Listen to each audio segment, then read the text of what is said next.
Welcome to the Exhorter Podcast, where we aim to stir up love and good works with bite-sized biblical discussion. John, I believe you have our topic for today. Would you enlighten us? I will do my best. Okay, please do your best. We'll see. Please do your best. What I wanted to talk about here, and I think a lot of the times my mind gravitates to relationships. With the episodes I bring up, I think a lot of times it's building relationships and how we work together as Christians. And so these kinds of topics are always on my mind. And I was thinking of that phrase, love them. I have to love them, but I don't have to like them kind of thing. And I was just thinking, well, let's be honest. There are some Christians we naturally connect with, and there are some Christians that we don't, brethren. We worship together, we serve together, but maybe we don't click. And the thought can come up is that okay? Are we failing spiritually if we're not close with everyone? Or does Christian love require something deeper than friendship? And so I thought we would just talk about that space together and kind of like throw out a question here to you guys. So with this idea, the idea is, can you love someone you don't naturally like? But the question I want to ask you two guys is, have you ever felt that tension with another faithful Christian? Nope.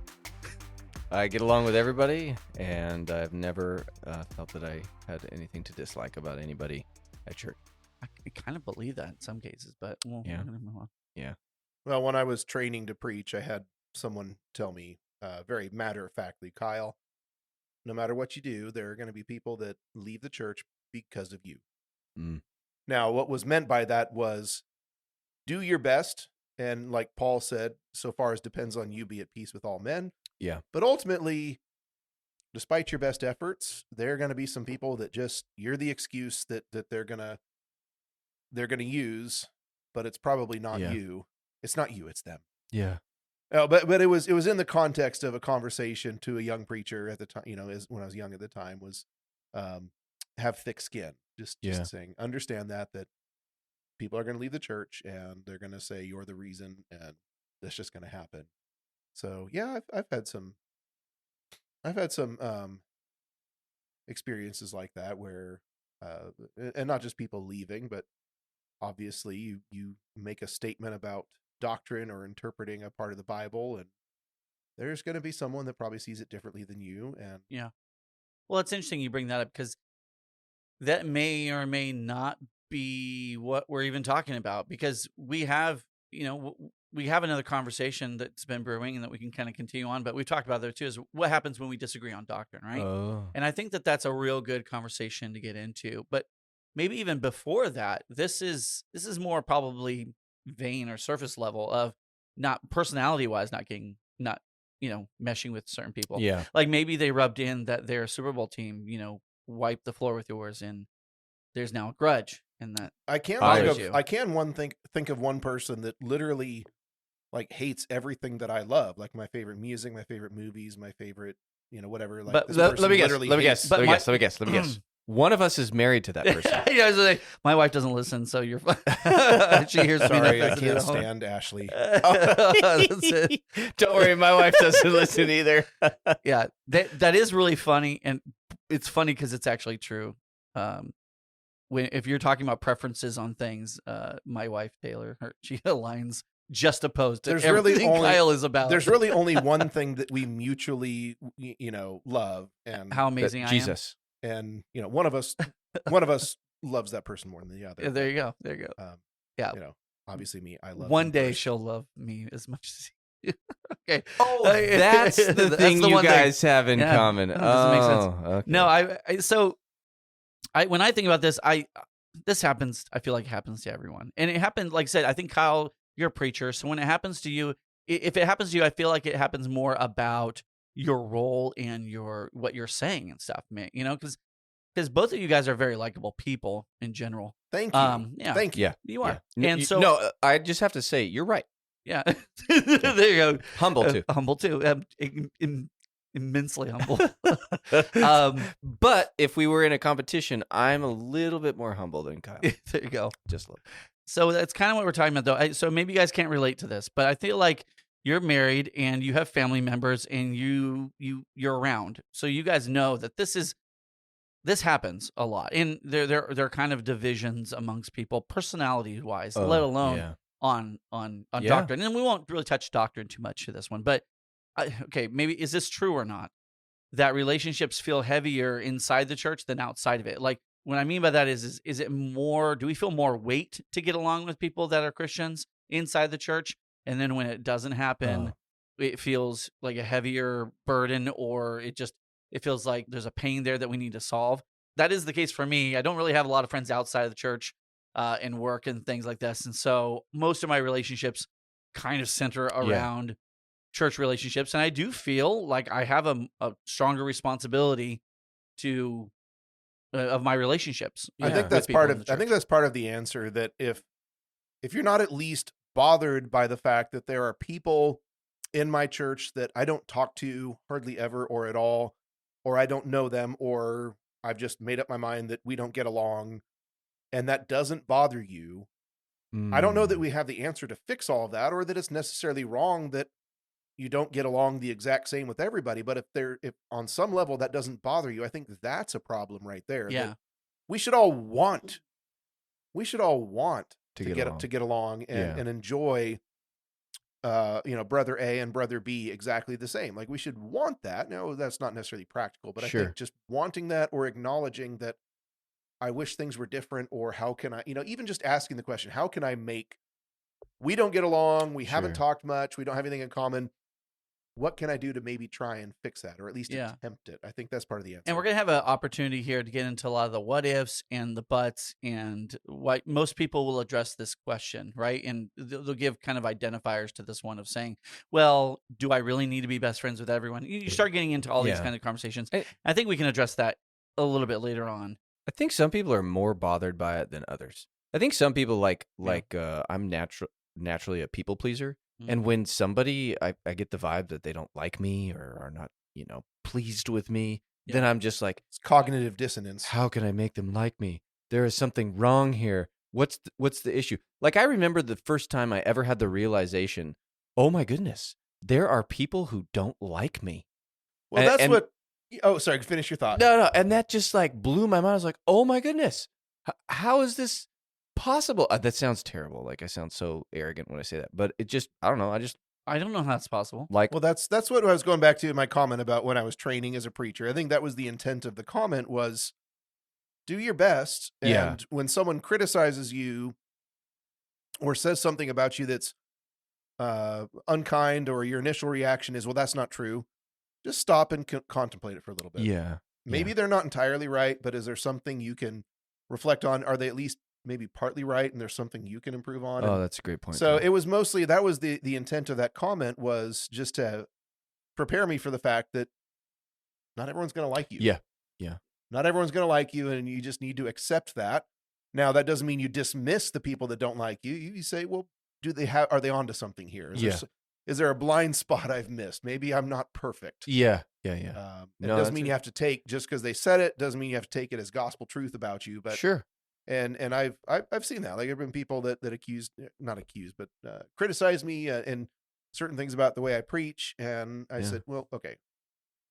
Ultimately, I don't think that's a fair criticism, but I can see why they think that, and I can see how if I preached more about this topic or that topic, it would probably satisfy some of their complaints or concerns. Sure. And so I don't think they're necessarily right, but I can see where they're coming from, and I can see how my approach led them to think that about me. And so just being open-minded about those criticisms can help you make some changes. I think that's a really mature way to approach that, rather than the knee-jerk reaction, which is like, I don't have any problems or issues. Like, there's no reason for you to not like me. Well, I may not be as humble as you, Nate, but I am way more mature. Thank you for recognizing that. Well, before we start getting into, because I mean, you just started off into that path perfectly of really trying to analyze this from a relational and logical perspective of can you make everyone happy, that kind of thing. Before we get too far down that, let's look at a biblical account and representation of something similar to this, and see what kind of wisdom we can pull from it. So, I'm looking at Philippians 4, verse 2 through 7, kind of maybe even verse 1, but this is Paul's letter to the Philippians, And this is where he's talking about Philippians, not the Philippine Islands. I didn't say that. It sounded. It was. I think you Yeah. said Philippians, but it came I out. got tongue-tied The there. Philippines. Yeah. Yeah. Let's just make Philippines sure one. it's not Manila, Philippines. We're talking about the Philippians. The So, Philippians from carry on. Philippi, Euodia and Syntyche. So those are the two people. So let's pick up here in verse 2. I entreat Euodia and I entreat Syntyche to agree in the Lord. Yes, I ask you also, true companion, help these women who have labored side by side with me in the gospel, together with Clement and the rest of the fellow workers, whose names are in the book of life. Rejoice in the Lord always. Again, I will say rejoice. Let your reasonableness be known to everyone. The Lord is at hand. Do not be anxious about anything, but in everything, prayer and supplication with thanksgiving, let your requests be made known to God, and the peace of God, which surpasses all understanding, will guard your hearts and your minds in Christ Jesus. So we're looking at an account here where these are co-laborers in the gospel, not immature believers, not doctrinal rebels or anything, yet relational tension still existed. Paul doesn't shame them necessarily for it. He doesn't seem to dismiss it either, like it's completely unreasonable, but he calls for unity in the Lord, right? So when we're looking at this one, the core truth I would get from this is we can see them struggle relationally. Like we know this happens. We've seen it all the way in the first century. We can see it now. The goal isn't to force closeness as much as unity, and that's where he talks about is Christ-centered unity. Notice what he does here, though. He addresses this openly with the whole congregation. That's my favorite part about this is Right. So why do you think he addresses it openly with the whole congregation? Well, just imagine Euodia and Syntyche's reaction Sunday morning, sitting in the pew or whatever they sat in first century churches, and you're more than halfway through the letter at this point, and then all of a sudden, whoever the guy who's reading this new letter from Paul says, "And I urge Euodia and I and Syntyche to get along." Does he pause right after that and look up at them and go, and give him a second to slouch down in there? Yeah. Oh, He's got to look across the auditorium. Euodia, Syntyche. Yeah, because they probably they ain't sitting next to each other. other sides of the room. But That's right, that's Paul right. also had a way of not coercing people, but kind of coercing them, because like the same thing with Philemon. Okay, you got this runaway slave Onesimus. I'm going to send him back to you. But look, I know you'll do the right thing and let him come back to me because he's very useful to me. I know you'll do even more than I ask. And remember, I'm Paul, the aged, feeble old man who would really benefit from one. So he's basically saying, like, look, I'm not going to force you to do the right thing, but look, I'm trusting you that you'll do even more than I ask. You know what the right thing to do. So it's we do that with our kids all the time, right? Like, yeah. I know you'll do the right thing. And I think with our brethren, I think the point here that we see all throughout the letters of Paul is I think it's fair to have high expectations of our brethren. Oh, we should, yeah. That my expectation is that you guys will get over whatever disagreement is there. My expectation is that you guys will learn to put aside lesser differences and be united in Christ. Yeah. And I expect that. I was talking to another brother the other day, and I was saying that it's not even being brethren, it's being adults too. Like I expect kids to do this, and kids need good examples from their parents and from adults, right? But like there's sometimes where you're just like, you got to grow up. You got to be an adult about this, right? Because there are other people's lives and focus, and they're looking for you. But let alone as Christians, we're given really great examples here. What does it mean to agree in the Lord? I think it also says, let your reasonableness be made known to everyone. What do you think that and the idea of agreeing in the Lord means? Well, like fake it till you make it, or what? Well, to be reasonable means you are willing to reason something. Like you both come together and you discuss the principles behind whatever situation you're facing. That's reasoning, right? Like, who did God say? He said, "Come, let us reason together." Right? We're going to talk this out.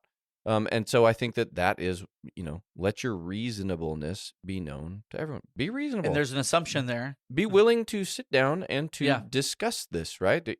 You have a reason for why you're acting the way you're acting. I have a reason for the way I'm acting. Let's listen to each other and come to a good conclusion about what's the best thing to do. Why is that difficult? Let's just pan out here as not just as Christians or adults, but just as human beings? Why do you think it's difficult um, to be agreeable with people and to be reasonable with people? Well, because I don't know what everybody thinks, but I think it's because nobody wants to be wrong. If I'm going to be reasonable, then maybe that means that I might be wrong. I don't want to be wrong. So I don't know. Why do you think that is? Well, I think we avoid hard conversations and yeah. difficulties, right? Yeah. We kind of it's kind of known that we avoid pain as much as we can as human beings, whether it be picking up our phone to avoid boredom, whatever it is. We generally avoid pain and discomfort, and so we replace that with something else. And I think that what we do sometimes here with relationships is we put distance in between people, and we say, we call that peace or keeping the peace, by we put distance in between people. But the human pattern is we drift toward people like us. We retreat from discomfort, and we justify avoidance as maybe maturity. Like, they're them, I'm me, and we're oil and water, and we just don't get along. So let bygones or something. But generally, we're just comfortable with that kind of separation. But that's the question I kind of prompting here. I think avoidance often projects pride more than it does actual peace. And we're told in this account here with these two women, what does he want? He wants unity. He doesn't want people to manufacture separation because we cannot be reasonable. So I heard a preacher say one time, and I think I agree with him. He said, are we really taking a godly attitude if we say, well, I have to love them, but I don't have to like them? That seems to me like a Pharisaical attitude. Like, well, I know what it says, but I don't have to feel that way towards them. I don't have to try to, make that relationship better. Yeah, I have to do what's best for them, i.e. love them. I guess I have to. But I don't have to really make any effort to try and make a quality relationship there with that person. I think that's totally missing the point. Like, that reminds me of the old bracelets, WWJD. What would Jesus do, right? Is that what Jesus would do? Well, that Nate guy, I don't like him. I mean, I love him, right? I sacrificed myself for him, but I don't really like him. So I did what I could. I did what I should have for him. But were you allowed to wear those? WWJD? I wasn't allowed to wear. Oh, I think you missed the point, John. No, can one of you read Colossians 3:12 through 14? 12 through 14. Put on then, as God's chosen ones, holy and beloved, compassionate hearts, kindness, humility, meekness, and patience, bearing with one another, and if one has a complaint against another, forgiving each other, as the Lord has forgiven you, so you also must forgive. And above all these, put on love, which binds everything together in perfect harmony. Okay, then we will take that. So what do you notice from this scripture? Anything comes out that feels relevant to our conversation right now? Compassionate hearts. Compassionate hearts, kindness, humility, meekness, patience. Okay. Bearing with one another. Mm-hmm. Mm-hmm. And if one has a complaint against another, what? You forgive. Go your separate ways.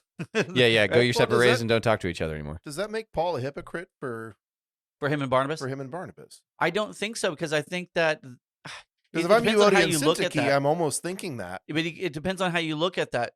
Was that actually an example of being mature? They had they had works to do, and they went off to do the works. They just did it separately. I mean, just because they did that doesn't mean that that's the perspective God wanted for them, right? Do you see that them doing that was like an example for us? I don't see that Barnabas and Paul was a good example for us necessarily, unless that is better than divisiveness. Well, there's also there might be an urgency factor here too. Yeah, where working things out may be may take a while, and there is a job that needs to be done that is not going to take that cannot wait. Yeah, and therefore we must do this thing now. And so that's Acts 15, 36, 41. Do you notice them having bitterness towards each other in that, though? Like, I think maybe that's a key aspect, though. I don't notice them. And I don't know that there was like an ill will or bitterness towards each other coming from that. That seems to be an outlier to all the other. Like if you're going at the scripture and you're looking at the message, as its full context, I think that seems to be kind of an outlier. If you're saying, here's a great example that we don't have to get along. Well, and Like, I'm thinking about strategy too. Like, maybe Barnabas had one idea about how to do it, and Paul had another idea about how to do it. And could Paul be compassionate towards Barnabas, and kind and humble, and meek and patient? I think you're right, Nate. I think that example is less about just they don't get along, or they don't click, or they have different personalities, versus they have a different mindset or strategy about the work. Paul's basically, my understanding is Paul is saying that John Mark is unreliable, Yeah, and so I'd rather bring someone that I can count depend on. upon. Yeah, yeah, yeah. Like maybe Barnabas is trying to give him a chance, and Paul is saying like, "Hey, look, I don't have the time right now to be given chances. We got some important work we got to do." Well, let's shift from from that side example, and let's look at so at the end of the Colossians 3, 12 through 14, it says, "Put on what? Put on love, which binds everything together in perfect harmony." And so I want to look at, and then you can shift over to 1 Corinthians 13, 4 through 7. And so before we ask what love requires of us, we can look at and kind of focus more on what love is and what are we to put on. I would look at this and say, love is patient. So when they frustrate you, does patience live in your heart or does strife live in your heart, right? Love is kind. What tone does your heart take when you talk about them? Are you kind towards them when you bring them up? Or do people know from your tone and your feelings that you have frustration with them? Love is not irritable. Do you tense up when they walk around or walk into the room? Can you not be in the same room? Do you hold this kind of mentality that, oh, if they're here, I can't be, or I want to run? Love keeps no record of wrongs. Are you replaying old conversations in your heart? Are you holding on to things that maybe, yeah, that's one of the things I've told people too. It's probably not the right perspective, but I have a general feeling that most people are dumb. Mm-hmm. I won't be surprised when they do dumb things. Oh, And that's the right. thing is that's what allows me to give people a lot of grace, because I expect people To be when they're dumb. running on, they're not thinking, when they are not thinking intentionally about being kind, they run on autopilot, and they can be dumb towards each other or insensitive or unkind. Yeah. And so if Yeah. I understand that that's probably the default of what it would default to if they're not being intentional, then when they are that way and I see them as other times they've been kind to me, then I can go, maybe that's the outlier. And I can go, maybe I'm going to give them grace on that one and I'm going to overlook it. Yeah. Or, hey, you said this thing. Or, Uh-huh. hey, you didn't invite me to XYZ. Or, Uh-huh. hey, you said this to so and so and I heard it. And, no matter what it is I feel like we can give a little more grace to that one. And love keeps no record of the wrongs. And Yeah. so does that mean we just don't obviously remember anything? No, we do. We just don't hold it against them. Yeah. We don't Yeah. replay that, and we don't then have this avoidance of them, right? Yeah. Well, in the passage in Colossians 3:14, above all these put on love, which binds everything together Mhm. in Harmony. perfect harmony, Yep. or completeness. Like, can you say, "Oh, this is perfect harmony within our spiritual family"? If I'm on this side and you're on that side, and we both agreed to not like each other and not even work on it, right? That's not perfect harmony. Yeah. That's not working towards this Christ-like mature relationship with our spiritual family. Yeah. And so what I get from this is Christian love is about your heart towards someone, not maybe your social proximity to them. It's not whether they're close to you in relation, close to you. It's about your heart and it's about your attitude. As most things and Are relationally are. You're not responsible for the chemistry and the things you have in common with people. What are you responsible for? Your heart, your tone, your humility, and your pursuit of peace. Where we get this wrong is when we expect instant closeness with people, or we settle for polite coldness. We mistake friendliness, for love in different fashions. But I don't know. I just think that it's important to really understand. Okay, what love is, then we're told that we need to foster this. And so how do we do that? How do you go against that the nature sometimes where it is so easy to not be intentional and to hold grudges and to just not, you know, a lo- Have you ever noticed that a lot of times when maybe two people don't get along, they're basing that a lot of times on assumptions Oh yeah. and not actual things they know for facts. Oh Like, yeah. oh, they didn't invite me, so they must hate me. Or Yeah. I'm not best friends with them, so they might not, they only like these people over here. Oh yeah. And Yeah. there's always so many assumptions. Sometimes there's actual cold hard evidence of people Yeah. saying hurtful things, but Yeah. I think a lot of the times it's based upon perceptions of things. And we have a Yeah. large congregation. Mhm. So, I mean, I don't know what your congregation looks like out there. If you have 50 people, it's probably a lot easier to be super good friends with pretty much everyone in that circle, Sure. especially by age levels and things go. But if you have a congregation of 250 to 300, it can be difficult to know everyone, let alone to Yeah. be super relational to them.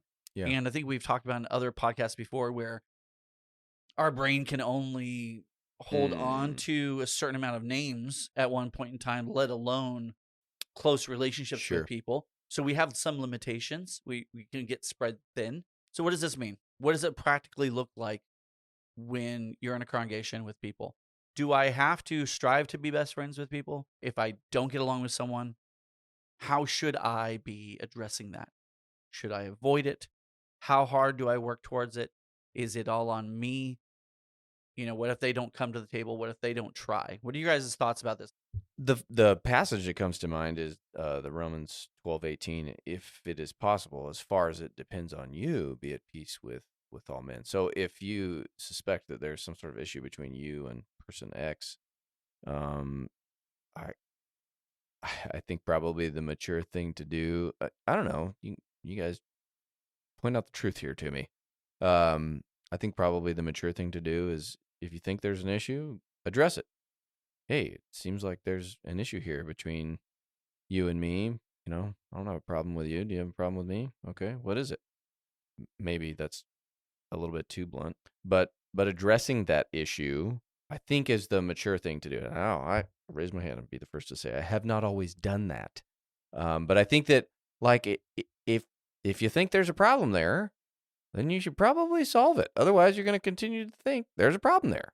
No, I'm bringing this topic up because I feel like when I'm not very intentional about this, I can fall into some bad habits. Oh, yeah. Where I'm a little bit okay with this, where you might lean a little bit more into gossip or discussion about people and negativity and stuff. And so Yeah. I kind of bring this up thinking this is something that I want to be more mindful of myself, but I do feel like others can relate to, and we all have to deal with that, keeping intentionally unified at all Yeah. times. And so I can think of two people right now. Like, oh, well, I should probably you go. should count which ones. I should probably have a conversation with that person. You should and tell that me, person. and we'll just put in the outtakes. Well, If one they of stay them's at along work, so to the ending. you Okay. guys will know. The other one's here, but Well, I think it's fair to say that I love them, but I don't like them right now. That idea of right now, I think, is important. And I think that's a fair acknowledgement that life is messy sometimes, and fellowship is messy when we have different values or upbringings or experiences and baggage that we bring with us. But I think the problem is when it becomes simply a cop out of like, that's just how it is. Now, when your attitude is for right now, I think it acknowledges that that person is valuable, and that I will spend money to put them up in a hotel if their house burned down or something. Like, I'll feed them if they're hungry. Like, I will still take care of them, and I will still pray for them, and I will still go out of my way to help them if they need a ride somewhere. Like, I'll do those things for them. I love them. That's what's emphasized there. So I think there is some value in that concept of acknowledging that my feelings aren't necessarily the be all end all of everything. That what matters is their value in the eyes of God, which makes them valuable to me. But that I think we're on the right track, that it does seem bothersome to me. And I know you looked a little later in the chapter, but Romans 12 and verse 10 says, "Be kindly affectionate to one another with brotherly love, in honor, giving preference to one another." So a passage like that says that, well, at times we might be Euodia and Syntyche or Paul and Barnabas, we ought to be looking for solutions and how can we bring it back to, and it doesn't just say love is in some sort of cold and indifferent. Well, that's not even the right way to say it, but This is just kindly some sort of affectionate. emotionless. What is in your best interest, whether I like you or not? He does talk about that kindly affectionate and brotherly love, and about giving preference to one another. And that can be really hard. Kyle, I love everything you just said. But thank you for listening to this episode of the Exhorter Podcast. I know, which is crazy. I don't have anything I would change. I love the fact that you said that, because that's a very, it has lots of grace in it. You're saying to acknowledge this is a difficult subject, and one does not have to make immediate, focused changes overnight. I think it's important, but I love what you added to that as far as the idea of not yet. And so I would propose 3 ways right now that 3 things you could do right now. If you find yourself in that situation where you may not, you may love because you know that is your command and that is your goal, but you have disagreements and you have a difficult liking someone. But if you acknowledge that and that you're not going to sit in that and you're going to try to make improvement, three things you could do. And one is pray intentionally for that person you struggle with. Pray for your relationship. Pray for that person. If you haven't done that yet, you really haven't made any progress. You really haven't done the first and main thing we have, access to improve relationships with people. I think it's kind of like that episode of The Big Bang Theory where they were testing out the psychology theory that if you stare in direct eye contact for, what was it, like 20 minutes, that you will fall in love with that person. Yeah. Okay. Yeah. All jokes aside, I think it's kind of the same idea, is that if you are intentionally putting them as a focal point of your prayers, mm-hmm. and positivity. Yeah, in a positive light. In a positive way. Yeah, not an imprecatory, God, just destroy them right now. Yeah, give them a challenge. Yeah, as a positive thing. I think it carries that. I don't know anything about the psychology of that. It's just I reference a TV show, not a psychology journal. I like that one. But I like the principle applying here, that if you positively put them as the focal point of your prayers, I think my hope would be that would change and soften your attitude towards them. Yeah. Open your eyes, soften your heart. Number 2, this is a difficult one. Speak well of them publicly. It might go against that internal nature or the internal feeling. You'll find those times where, we shouldn't be gossiping anyways. We shouldn't be talking ill about anyone anyways. But my point is take that an intentional perspective about speaking not ill, not at all, but well of them towards a positive perspective. You're now leading it towards even more positivity. You're praying about them. You're speaking positively about them publicly and other people. Let me do that right now. Also as a sly test if she's actually listening. So yes, John's wife, Taylor, pretty much lines up opposite of me when it comes to sports teams or movies or music in particular. Whatever I love, whatever my favorites are, she hates and has some sort of trauma attached to it or something like that. But I will say this, that I have a very high opinion of John's wife, and I know that there are times like when Jessica's not here and I've got the kids and I'm about to go up and preach, and it's like, okay, 2 minutes till things start. I always know I can go to her and she'll optimistically say, oh yeah, I'll watch them. She has so many great qualities and things like that I don't really care. It's more just a matter of joking when it comes to those things, because the things we have in common, our shared love of God and John, outweighs any of those other trivial things. So it just puts into perspective. So I'll say some nice things about her right now. She's a super, super kind person and very helpful. And the fact that she's mentioned somewhere in the podcast, she'll have to figure it out, but I won't tell her it's at the end. Good job. But no, and then specifically kind of aligned to what Kyle just did verbally for us is number 3, if needed, pursue a gentle, clarifying conversation.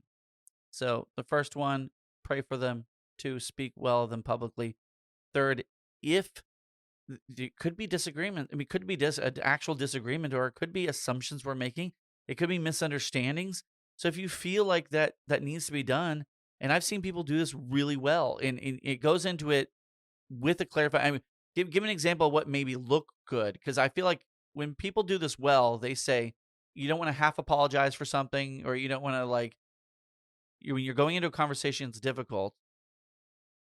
I think it helps stating, I don't know if this is the case, but it feels to me like XYZ.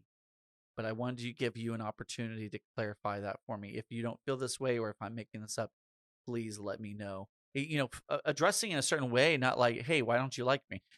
Or hey, why did you hate this XYZ? But does that make sense? Is to approach it from a sense of humility that maybe you don't have all the information. Maybe they have no problem with you, and you're just reading into everything. So it's, maybe I'm reading into this, but are we okay? Well, and you don't want to make it all about yourself. That's why you frame it as like, what's wrong with you? Yeah, or No, have I done something to offend you? Is there something that I need to apologize for? Because I feel there's tension, and maybe I've done something that I didn't. I don't have any grudges towards you, and I don't have any negativity towards you. Maybe I've done something, and I've gotten some coldness from you lately. Is that Yeah, put the burden on yourself and not necessarily on them. It's like, well, is there something I did? And I've seen people do that, and people have done that to me, and that really helped, actually, just make me feel like, oh, okay, well, maybe I read too much into that, All right, well, before Kyle leads us out, I'll leave you with a couple heart checks here. What lives in your heart towards, think of someone right now. Think of who comes to mind right now in this conversation as you're thinking about this. Is your distance rooted in preference and pride? What lives in your heart towards them? And what maybe will you do this week? What will you do in order to change it? Just at least start praying for them. Take a first step, praying for them, pray for their relationship, speak about them well publicly, and if needed, get that clarifying, gentle conversation. The church isn't a curated friend group. It's a redeemed family. Christ died for them. Your heart toward them now matters. So just think about that. Take a little self-check. Think about, what do you have in your heart towards them? Well, and also it's representing the name of Christ with when people see how the church treats each other. Yeah. In Philippians chapter 4, I kept coming back to that main text you brought up, John, that a few thoughts here is one, when he talks about, let your gentleness be known to all men. What he's saying is that people see Christ, and if they come into this church and they see a bunch of people in cliques that don't talk to each other, that's a bad reflection on Christ. That's one consideration. But the other thing that caught my attention in Philippians 4 and in all the points you were making, John, and throughout this podcast, is that what Paul emphasizes here is the true companionship, these women who labored with me in the gospel. He's talking about the fellowship they have in the work. He talks about the fact whose names are in the book of life. That's something they had in common. And rejoice in the Lord. And then be anxious for nothing. And he talks about the peace of God that we all have. So he's talking about the things that they had in common, their common goals, their common work in which they labored together for the common objective of glorifying Jesus and spreading the borders of his kingdom. And so when we think about Christ's kingdom and what we share in common, that really should just put into perspective how silly arguing over personalities or sports teams or music or just those things just melt away in insignificance in light of our mission that we share as redeemed followers of our King. So we need to focus on what unites us and let all the other things just kind of melt away as unimportant. The reason why I think about this and I thought about this episode a lot is we have a couple of episodes that have had a lot of views in our library here. Back in the, but we've had a lot that haven't. Why don't you guys like us more? But one of the episode 9 we did years ago was letting go of offenses, right? And that had a lot of traction.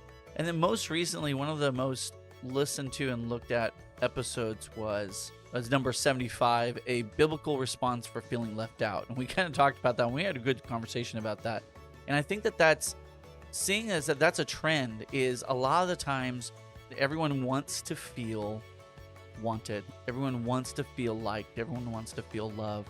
And because we have that craving and desire to be appreciated and seen and heard and everything, when it doesn't happen, it hurts. It really does hurt. I'm sure we all feel that way. If you're feeling this, if this is something that's on your heart, we'd love to hear from you. And maybe there's a topic that you'd like us to talk about. But these are the kinds of things I love. I think everything, our entire walk, our raising of our kids, everything is benefited when we are very intentional about finding ways to have better relationships with each other.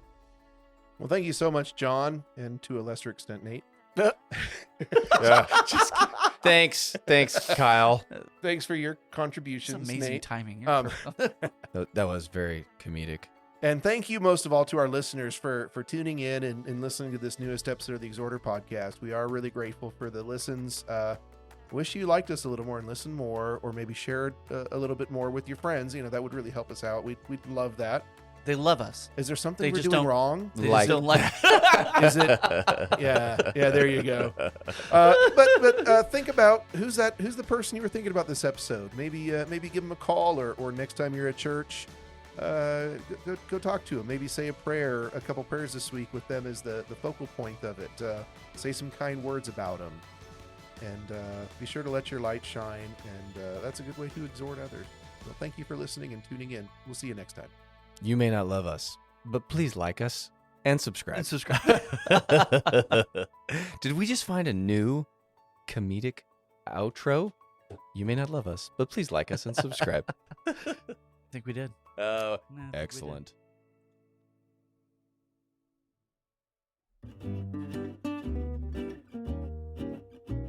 Check 1, 1, 2, 3, 1, 2, 3. Welcome to the Exhorter Podcast, where we aim to stir up love and good works through bite-sized biblical discussions. Today. Okay, everyone's got their mic, their headset. We're all good. I think so. Yeah, just pulling up a couple. Nate, I'll let you lead in, and I'll do mine. This gets easier every time. Like I remember when I first started, I had to look at the board. Yeah. But I don't have to look at the board as much now. It doesn't take much. Yeah, John, you're on the other side. I think Kyle. You're cheating. Well, maybe that is one of the issues. With Kyle is literally with his back towards it at all times. Literally. It's right behind his head. Literally. You know me. I'm at my best without a script. Don't box me in, man. I'm still impressed with the fact that you do not take Notes up. there, Yeah. man. Like, It's pretty impressive. I have to say that. I really hate saying it. Welcome to the Exhorter Podcast, where we aim to store up. We keep all the love and good works to I ourselves. thought you were doing good at this, buddy. What happened to that? I just Wow. got finished saying, Big this talk. has gotten easier. Big When the economy collapses, we will have all of the love and good works. We store up love and good works.